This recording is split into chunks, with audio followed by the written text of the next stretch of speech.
potential non-humans watching. Gita Rose here. Thank you for tuning in.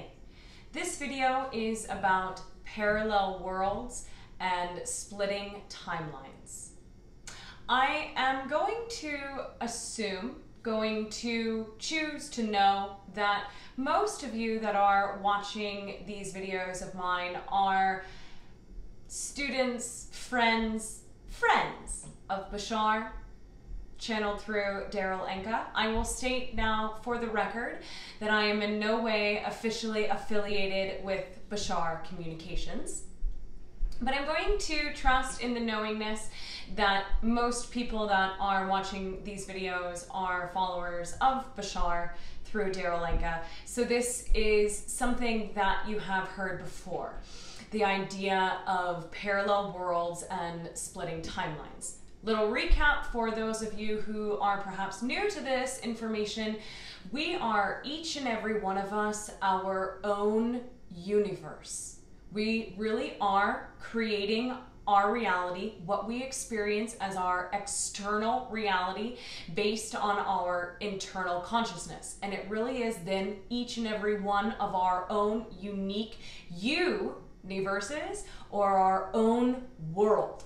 We are then simultaneously living in a shared world, in a consensus reality. It's a co-creation, a multi-creation, literally. Then there are also the splitting of the tracks, so to speak, the splitting of the timelines. As those of us are creating new, more preferred versions of this shared collective world, this multi-collective experience, we are creating this more preferred world that is a representation of our desires, but it is in the process of happening. And eventually there will be a splitting.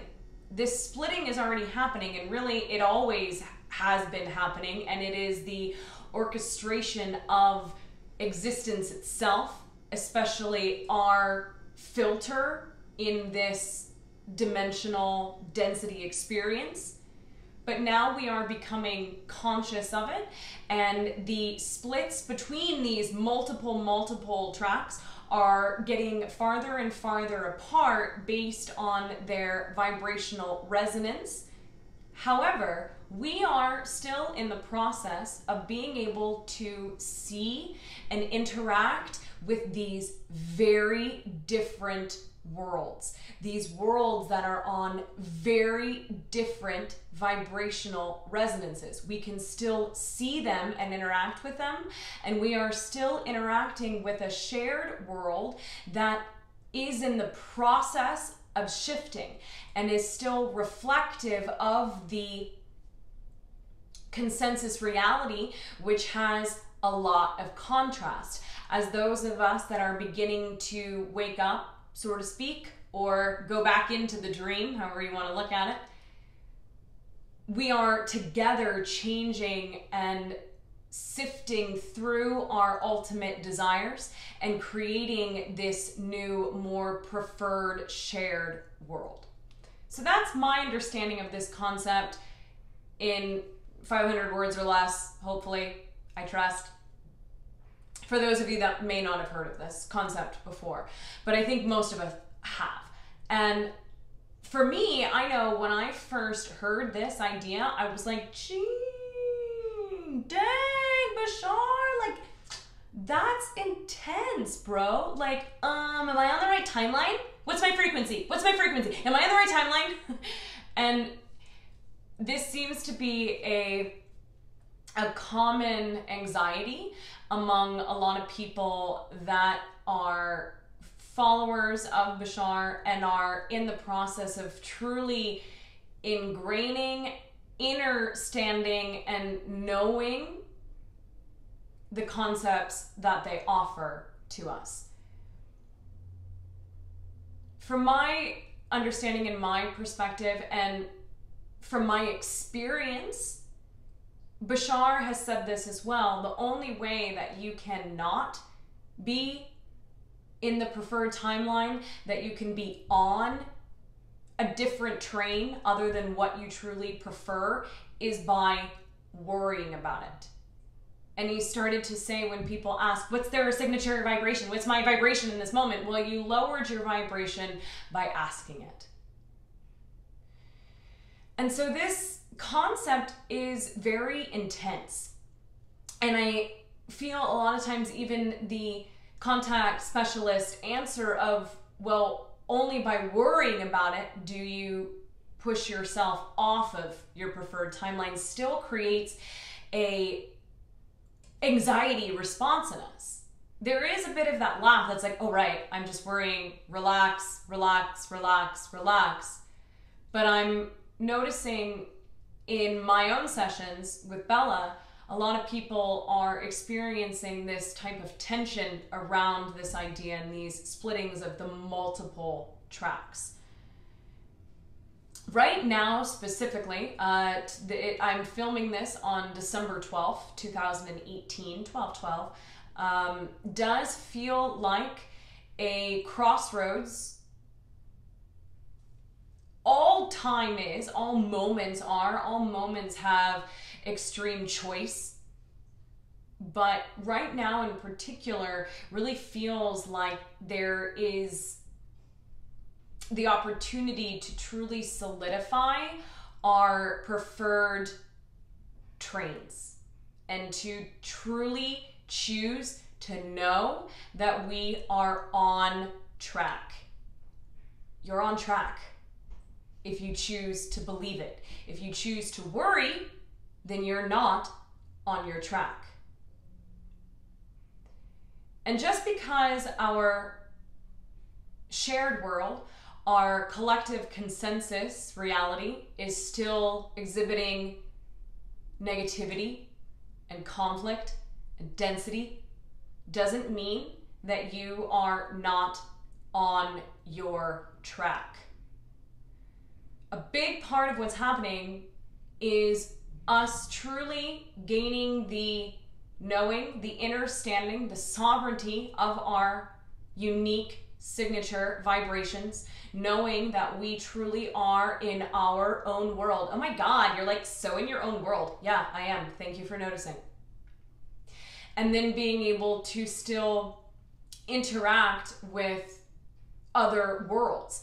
And there is this, as Bashar describes it, this clear glass wall that we can experience and see these other worlds, but it doesn't need to affect us. It doesn't need to infiltrate our belief systems. It doesn't need to influence us. We are influencing ourselves. And just because we can still see the representation of the collective consensus that is in the process of changing, and it is something that we don't prefer, doesn't mean by any stretch of the imagination, by any stretch of your imagination, that you are on the wrong track. From my perspective, it would be jumping all the way from point A to point Z, being in this very dense, limiting experience of planet Earth, and then jumping all the way to this harmonious, nothing but feel-good feelings all the time, this organic utopia, which perhaps planet Earth is going there. I choose to know and to trust that, and I choose to know that I will see that in my lifetime, this golden era. But there is the stages in between for us to really begin to own and hone our knowingness that we choose how we respond. More awareness brings more awareness. Just because we are integrating, because we are in the process of ascending, doesn't mean that we are not going to still see reflections of negativity or contrast. It's quite the opposite. Awareness gives more awareness. And it really is in the next coming years, I feel, the journey for us to begin to really understand that these concepts, these spiritual ideas of us creating our reality, literally, is literally that. And we do this by interacting with the consensus reality that is something that we don't prefer, and truly knowing that we are in our space, in our sovereignty, and making the choice for it not to affect us. I'll be really honest, in my day-to-day life, I don't watch the news. I don't follow any mainstream news at all. Maybe this is being ignorant, keeping my head in the sand, so to speak. And also not only even like mainstream news, but I don't follow any alternative news at all. Nope, doesn't interest me. That's on the other side of that glass wall, doesn't interest me. I'll listen to the leaves and the trees and the babbling brook and the redwoods, and they can tell me what their news is. And I choose to know that what is relevant for me to know, to allow myself to function as a human in this reality, will come to me if it's necessary. I'm out in the world, I work at a restaurant, I'm online on social media. If there is something that is relevant, it makes itself known. And this really allows me to stay really sovereign in myself and to know what is really in my passion and really exciting for me versus my anxiety or my fear. And I'm not saying like, don't watch the news, don't look at any type of alternative media. Know what is exciting for you. But that's just been my experience and my perspective of what's really helped me to be able to further instill these concepts from the contact specialists, to truly be able to once again hone in on what is actually my passion versus my anxiety. And I'm noticing right now a lot of people are, from my perspective, acting on a bit more of their anxiety, a bit more of their fears, a bit more of their programming, of their supposed to's, than their true passion, their true alignment. Maybe that's a better word. Like, act on your highest alignment in each and every moment. Just for this now, just for this video, to begin to really differentiate, as I've talked about and Bashar has talked about before, the difference between excitement and anxiety. Right now, like I said, in the next couple of days, coming weeks, few years, that tightrope act, that knowing of slowing down, of integrating, receiving, maybe making one less post on social media, and then taking action and following the passion. It's a very delicate balance point that for each and every one of us is totally different. But for those listening and watching this video, just a reminder to ground, to move a little bit slower perhaps than you think you need to really be sure that you are in your alignment, in your passion versus your fear or your anxiety. Because yes, it is just the one moment that is being viewed from infinite perspectives, and it is every single action and choice that we make in the one moment that dictates our frequency, that then ensures the timeline that we experience, the reality, the matter that we experience. And we all have infinite time, so take your time.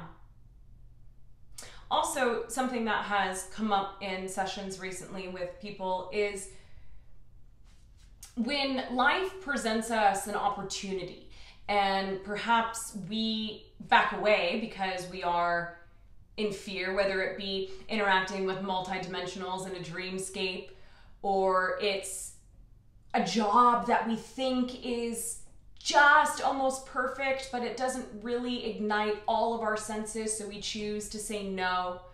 But this idea of when we are presented an experience and we retract in any way or decline the offer in any way, that we have somehow failed a test, or that we are somehow going to be punished or not given the experience of the choice again.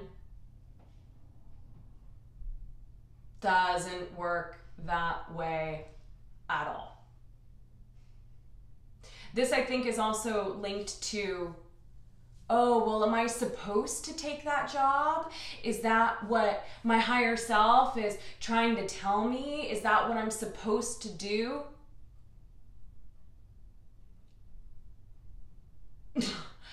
Doesn't work that way either. Like, let that one go, let that one go, let that one go. There is no supposed to in that way. And again, it's getting really sovereign, really grounded, really in your space in each and every moment to know how you are translating things for you. But if you say no, it's not like you're going to be punished. It's not like you're given, you're a transhumanistic timeline. Like, no, it doesn't work that way. And especially for those of us that are really in the process of looking at our shadow, acting on our hearts, being in our integrity to the best of our ability, acting out of love, out of courageous braveness, exploring uncharted frontiers. Like, we are in the play of doing the work, so to speak. And yes, like, there are unconscious, subconscious beliefs. Ultimately, the subconscious is the superconscious, so maybe more so unconscious beliefs, language, that are sometimes affecting what it is we are aligning with, right? But for those of us that are awake right now, to the best of our consensus agreement ability, like, that's what we're doing as well. We're all wanting to kind of stay together, right? So those of us that are really doing the work and the play to the best of our ability, when you're taking action, you're going to align with your most preferred reality, your most preferred frequency. Honestly, if you're really being in your desire to do the work and to align, that's all you need. That's it. Telling ourselves different stories, again, worrying about different stories, is what aligns us with different stories. So, a story of mine. I was in the process of filling out health insurance and looking at Kaiser, and then I remembered, like, in the moment, I connected to a version of me that it was relevant for me to have the memory of, like, oh, right. I used to work for Kaiser. I worked for their educational theater department. That was kind of a fun job. It was intense, but I enjoyed it. I left on good standings. Like, I wonder what would happen if I called them. What does that reality look like? So I called them, and they didn't remember me, which is fine. I was really only there for a couple months because I left because it wasn't my ultimate passion. It was a very intense job. We were mandated reporters working with kids in poorer neighborhoods. Really wonderful experience, but a bit more than I bargained for. But I called to kind of, see what was what, test the waters, like, look at what reality I'm aligning with. Oh, there is auditions the next day. Synchronicity. Okay. Well, here's my resume. Here's my theatrical resume. Here's a headshot. I don't know. I was just looking at healthcare. Then I aligned with a memory. I don't know. I got word that I didn't need to go to the auditions the next day, that they remembered me. I had worked for the company. My resume spoke for itself. You're invited to callback auditions on Monday 17th. Then I have time to think about it. Then I'm like, oh, is this really what I want to do? Is this really my highest excitement? Do I really want to do this position that, yes, pays great. I get to work with kids. I get to act and sing and have full healthcare and be in the system and not have any creative license. And, oh, that's fun. They have now rebranded themselves, and Kaiser's educational theater department is now Kaiser's ET department. Synchronicity, that's fun. But is this really the ET department that I want to work for? Is this representative of my absolute highest passion? This would mean having less time to make videos, to do sessions, to potentially go to different places and do live sessions. And then I go, okay, look what your body's doing. Look what your body's doing. Is this your highest excitement? Would your body be doing this? Would you be having this tense reaction in your throat if this was really your highest excitement? Is it my highest excitement to prepare for the monologues and to learn the songs? Look at my face.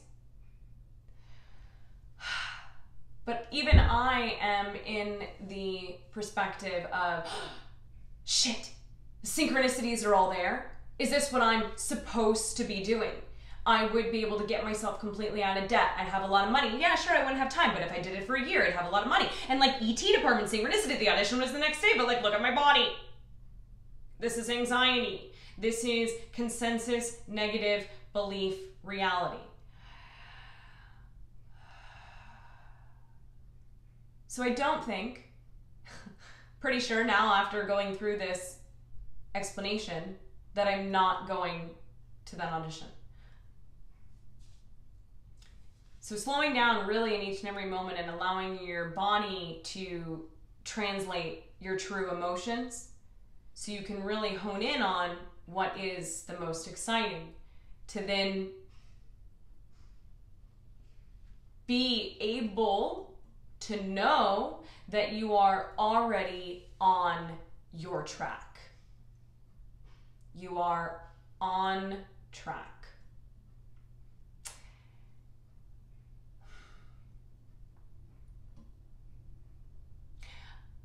I'm just going to take the time, just going to take the pause. Because I feel for a lot of us, this is an intense time right now. And the next few years, the next year in particular, may be a little bumpy, but it can be far less bumpy and way more fun and fluid by really taking the time to know what we know we know. Thank you to all of my new subscribers and to those of you who have followed me and supported me and encouraged me thus far. I sincerely appreciate it. If you'd like, please subscribe and remember to hit the bell, ring my bell, hit the bell for updates on my new videos if you so like, if you so choose, if it is exciting for you. Our minds may be different, our bodies may be different, but it is through our hearts that we know our spirits are one. Aloha!